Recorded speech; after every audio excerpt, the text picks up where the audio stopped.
Okay, thank you very much. We are now open for your questions. Juan? If they're addressed to anyone in particular, please say so. Otherwise, whoever wants can take it. One.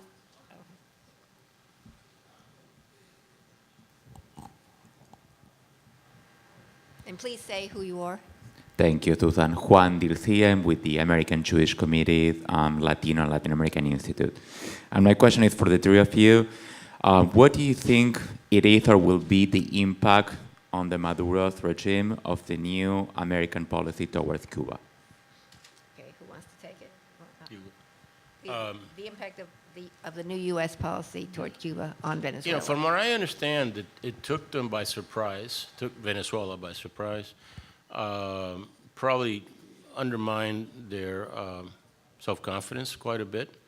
I mean, after all, as I was joking last night at the dinner, Maduro says, what's the point of being Cuba's most important colony if they're not going to advise us, that they're going to restore relations with the United States, normal relations with the United States.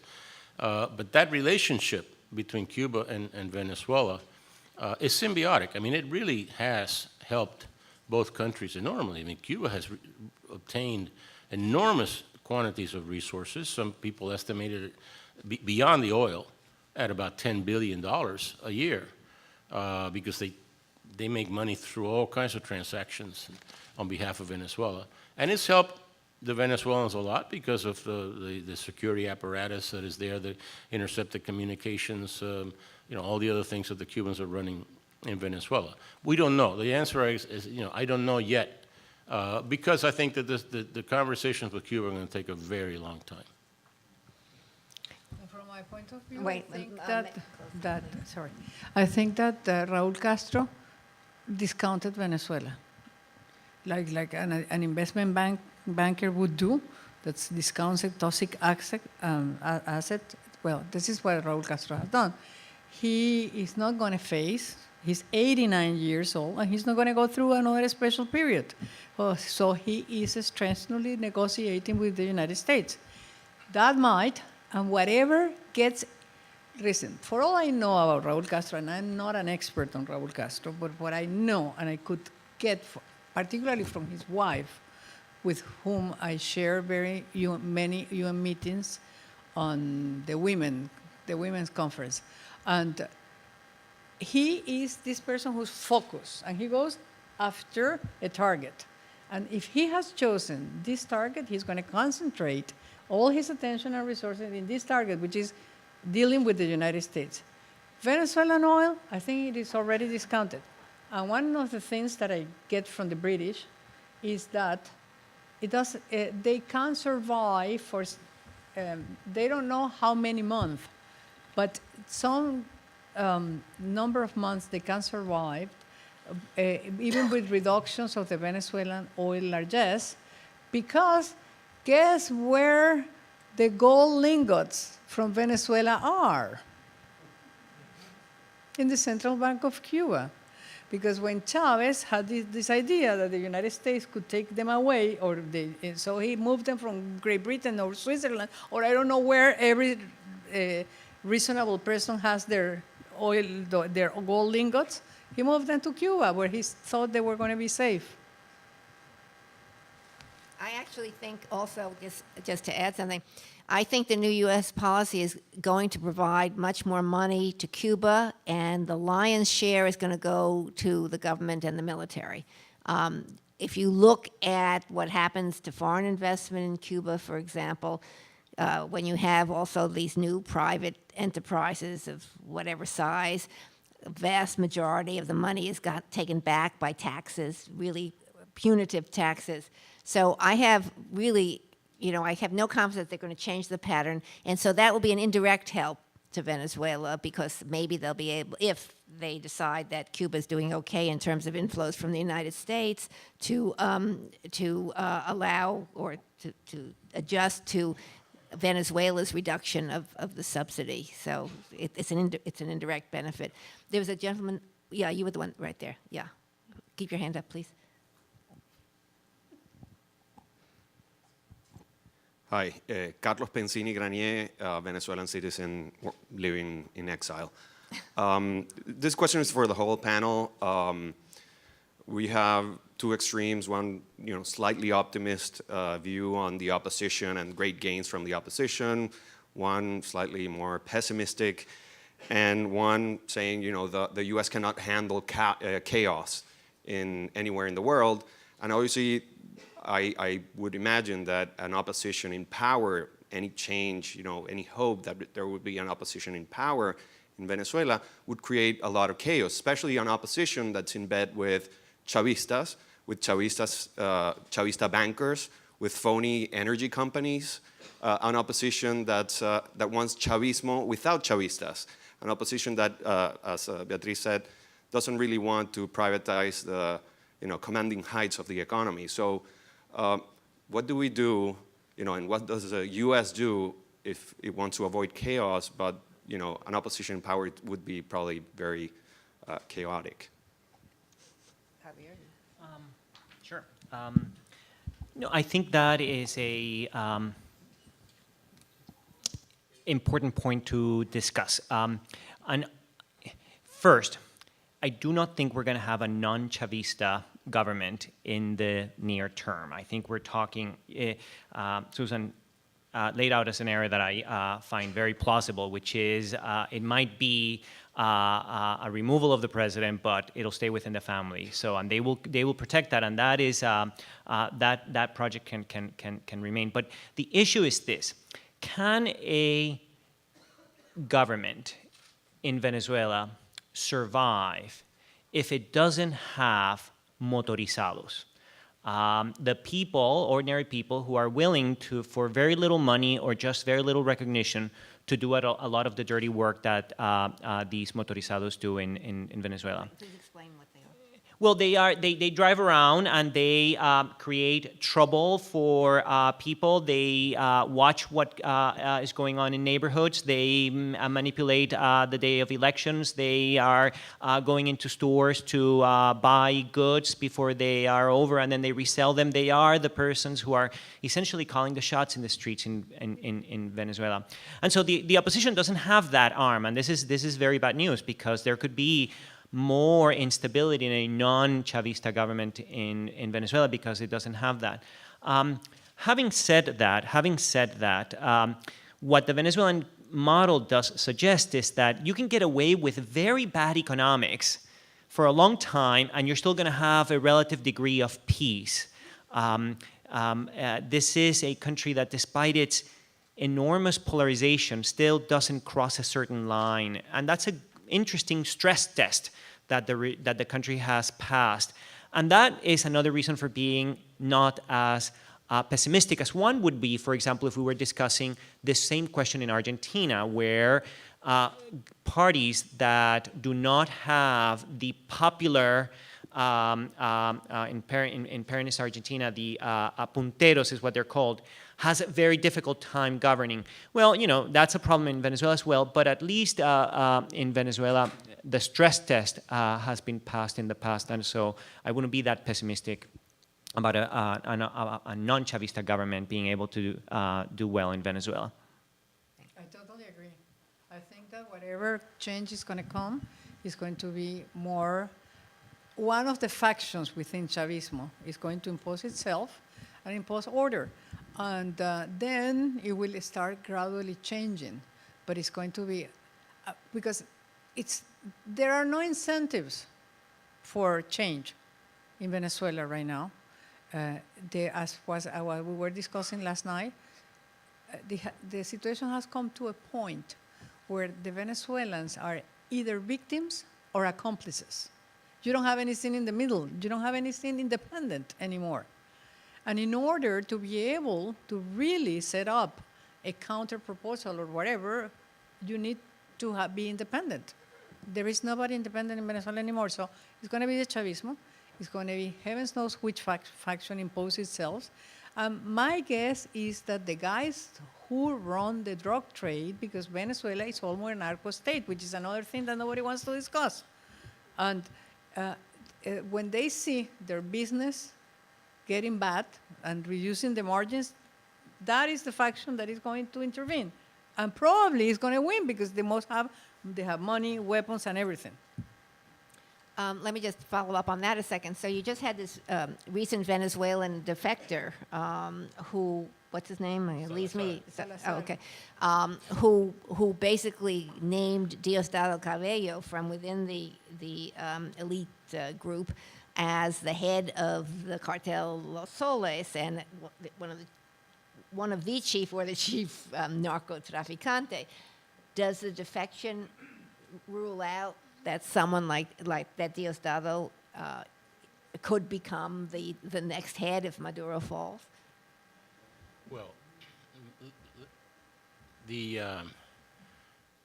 my experience with predicting the future has actually driven me to predicting the past. It's a lot safer. That may turn out better. So let me just give you some examples. Nobody could have predicted, and I worked in the entire 8 years of the Reagan administration, the height of the Cold War, the end of the Cold War, and nobody could have predicted the end of the Soviet Empire and the Soviet bloc, the Warsaw Pact nations. Every one of those Warsaw Pact nations and Russia itself had different end games. We actually, I mean, I'll be honest with you, I thought we would end up with in a world war. Not only did that not happen, but most of the transitions from the very brutal totalitarian states to something better were peaceful. Ironically, by the way, for those who believe in constructive engagement, the one Warsaw Pact country that the U.S. had constructively engaged with the most was Romania. And which country had the most violent transition? Romania. So I'm not saying that it was because of the constructive engagement, but it's apparently that is irrelevant. What's more important is the nature of the people in power. And I think to the extent that you expose the Diosdado Cabellos and the Carvajals and the others, you reduce the possibility of what Beatrice is saying, and she's right. I think it's a very good possibility of a battle among the factions. Again, if this is an organized crime state, we've all seen enough mafia movies to know that the heads of all the families get together and divide up the market, but then somebody gets greedy or something happens. And never having been in one of these real meetings, I don't know exactly what happens, but I think that's good. That's what could happen in Venezuela. You have to hope that a unifying figure will come up. I don't think it'll be the next one. I mean, I'm afraid that the next one will be a violent transitional caudillo of some kind who will say, okay, we have to make order out of this chaos. But then if the international community plays the role that it should play, and again, I have no confidence, frankly, in the inter-American system. It's been co-opted, it's been intimidated, it's been purchased, I'm sorry to, actually, no, I'm not sorry. I'm glad I can speak this way. It's useless. And to the point that even the left is now constructing its own fake inter-American system, CELAC, ALBA, all these organizations UNASUR. to protect themselves with diplomatic cover. And we need to expose that too. And I think well, that's another argument. But I can't predict what is going to happen. I do know that we need to be, again, more proactive in exposing what we know. Let me tell you, I left the White House in June of 2004. We had these names already. And several of us made recommendations that we start pulling visas. The first visas were not pulled until 2008. There's a reluctance in the State Department to be anything but, quote, diplomatic. Diplomacy is an instrument. It's one of those arrows you see in the, in the quiver of actually in the claws of the eagle's talon, on the talons of the eagle on our Great Seal. One of the instruments. we cannot rely only on diplomacy when we're dealing with, again, organized crime states, terrorists, narcotics traffickers, and people like the ones that had too many governments in Latin America. Anyone want to add to that? No, we can Or take more criti- questions. Okay. Questions all the way in the back. Pat? Some years, Pat Roth, Enterprise Risk Management. Some years back, there was a lot of talk about the alliances between Venezuela and Iran. I think Iran was part of a development bank in Venezuela. Is Iran still a factor there? Who wants to take it? I can take to a certain degree because I don't have access to the kind of information that Ambassador Reich has. But what I know is from the other part of the world, because some of my classmates at Harvard are now in very high positions in the Arab world. And the reason this alliance with Iran is costing Venezuela dearly, because it has upset the Saudis. Part of the Saudi reaction is one, that they have to protect their business, because of course this cracking is threatening them. And so they want to see the progress of this revolution to be slowed down. They know they cannot stop it, but they want to slow it a little bit. B, they want to bring to their knees, to the economic knees, two international players who they deem as their enemies. One is Russia, because Russia is giving all these weapons to Syria, and the Saudis have a problem with Syria. And Venezuela, that created an alternative mechanism, apparatus, I don't know how we call that thing, in order for Iran to be able to violate the international sanctions in the financial aspect. And the Venezuelans are dealing with all these bank accounts and everything, and the Saudis know. And then the Russians, and then there are the Russians. And one of the things, when I was in government, I remember all these discussions saying, okay, we are in OPEC, we are the fathers of the creators of OPEC, and so forth and so on. The Arabs have these feuds among themselves. We cannot intervene, we have to be neutral. And the Venezuelans have broken, that rule. They have taken part with Iran, and it is costing them dearly. Wait, I just want, Javier? Just in general, I just want to say that I agree with Beatrice, it cost them dearly. It was an alliance based on trying to contain Saudi Arabia, and that didn't work. But the overall point is that if you look at the world right now, the demand for agreements with the United States hasn't been this high in a very long time. Almost some of the most important countries out there, from Cuba to Iran, since those were the two that were mentioned, want to have some rapport with the United States, some type of easing of tensions. And the United States wants those with Iran and with Cuba, easing of tension. And this is the big problem for Venezuela at the moment. It is incredibly isolated internationally. The project of building an anti-American alliance only expanded to a certain point, and I don't think Maduro feels that there is room here for an expansionist foreign policy of the kind that Chavez had at the beginning of his government. So yes, my sense is that the alliance with Iran was great, and what's happening now with this idea of Cuba, Iran, and many countries in Latin America hoping to have closer ties with the United States rather than fewer ties is very damaging psychologically for the Venezuelan state. Do you want to add something or not? No, Okay. Okay, question, gentleman over there, yeah.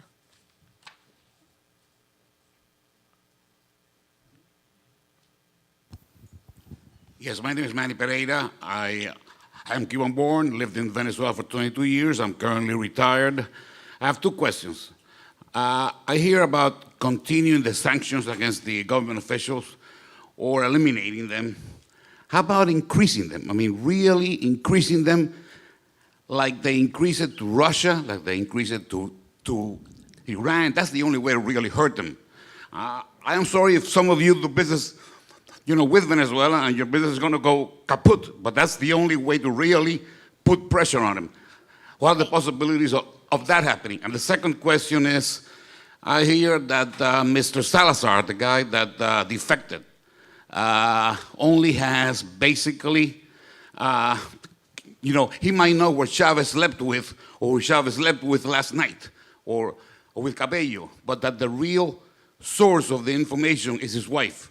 She really has a lot of info as to the drugs, as to the money. And I just want to know, what your feelings are. Okay, Otto, you want to start with that? I don't have, I'll be honest with you, I don't have the inside information on that, but it doesn't surprise me. Otto, closer to the mic, please. No, closer to the mic. Closer? It would not surprise me, that one part of the couple is more knowledgeable than the other. But it actually supports what you said earlier about the sanctions. I think to the extent that those people who have information in Venezuela about the illicit activities want to save their skin and see that the United States is increasing, and I can tell you that.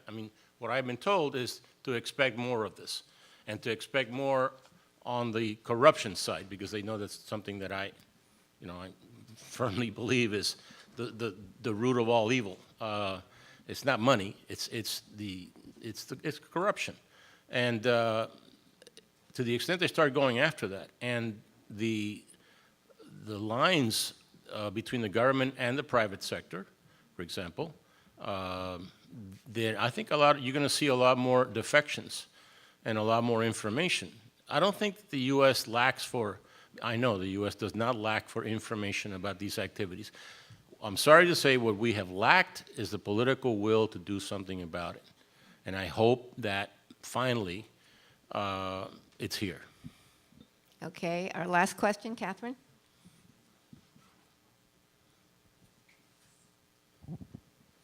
Thank you so much. It was really interesting. Oh, wait, we need the mic. Thank you so much. Very interesting.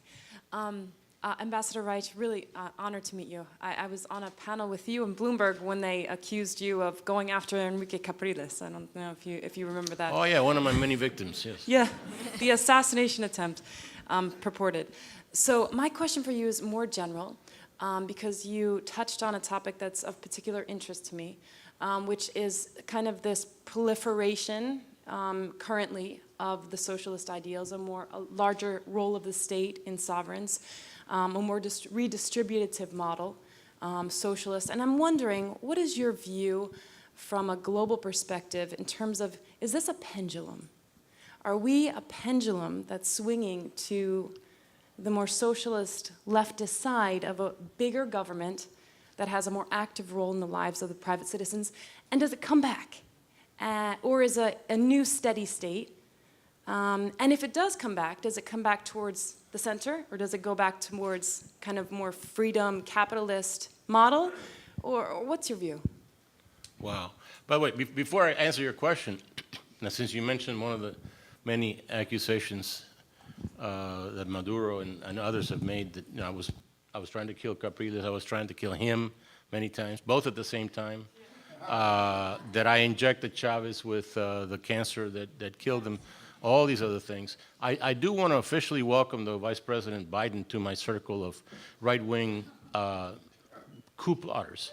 But we have to, I don't want him to say anything until he learns the secret handshake. Back to what you said, yeah, I'm normally, of course, all of these ideological trends have run on a pendulum. What I don't understand is, with the knowledge that we have today about what systems work and what systems do not work, it shouldn't be that difficult. I mean, all you have to do is look at the world, look at the countries that are free. Take the Index of Economic Freedom, for example, from the Heritage Foundation or and the Wall Street Journal put together, and take the Freedom House list of the free, less free, not free countries, et cetera, and they overlay. I mean, the free countries don't have shortages. Now, they are not ideal. They're not utopia. There is no utopia. Thank God I had a teacher somewhere in college who explained that to me. And the search for utopia is what leads to things like communism and Nazism and other isms. Again, we have to do a much better job of explaining to the people. I mean, if we took of the world, if we took a fraction of our, I'm not going to say the defense budget because everybody picks on the defense budget. If we took a fraction of the agriculture department budget, which I don't know what the agriculture department does because all the farmers are private farmers anyway. So if you took, That can be said of a few government agencies. you know, and just had an educational campaign to say nothing, show nothing but that, to show how a South Korea becomes a world power that can compete with the United States in computers, automobiles, telephones, when they have no natural resources.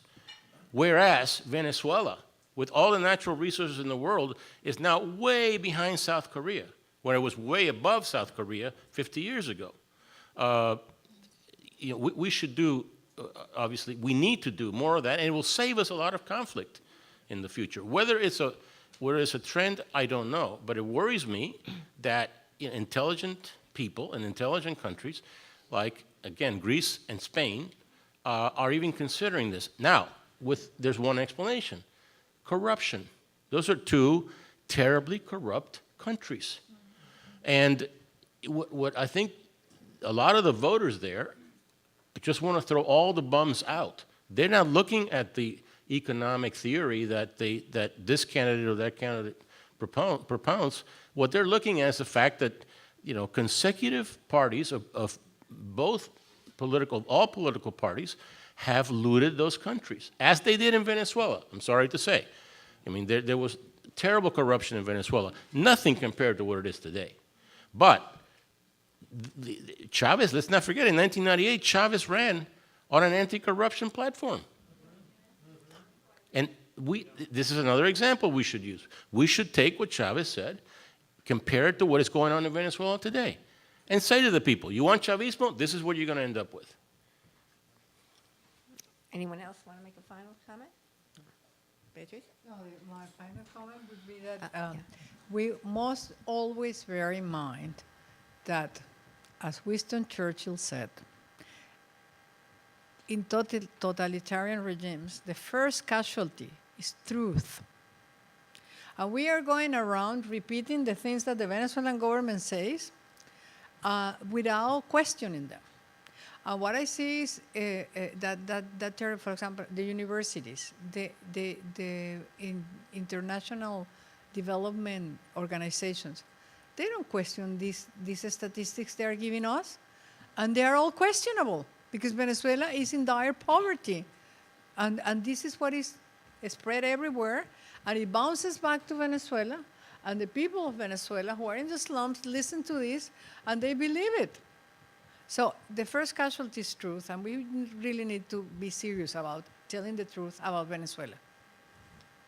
Yeah, frankly, what you said, I've always felt of all dictatorships, that we rely unquestionably. I mean, what about Chinese statistics? I mean, there are a whole bunch of countries that are putting out statistics, and, you know, who's checking them? You know, I don't know. But in any case, it's funny. My feeling was just a little bit different, which is that in addition, well, corruption is related here, but in Latin America, ALBA went along with the commodities boom.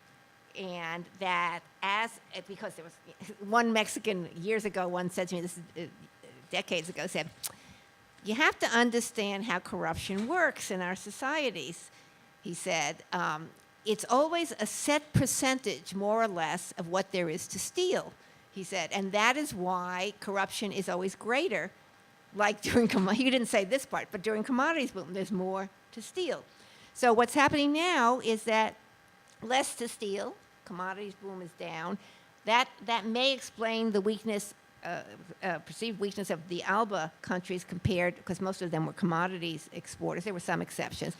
Europe, it doesn't explain so much, but what is the other problem, which leads to populist regimes in countries, is when you've had a period of economic growth and it goes down because you go, I've said this many times, it goes from a win-win situation to a zero-sum situation, and it produces more conflict.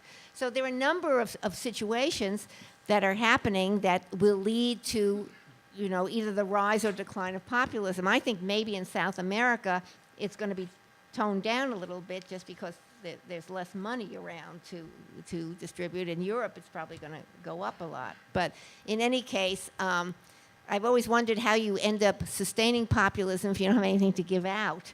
And so with reduced economic growth, you have less to give out, but we shall see.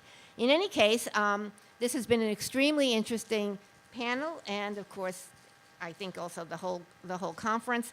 I may be biased, of course, but in any case, I want to thank all of you for your participation, for coming, for your excellent questions and comments, and I particularly want to thank this panel, and will you please join me in thanking them?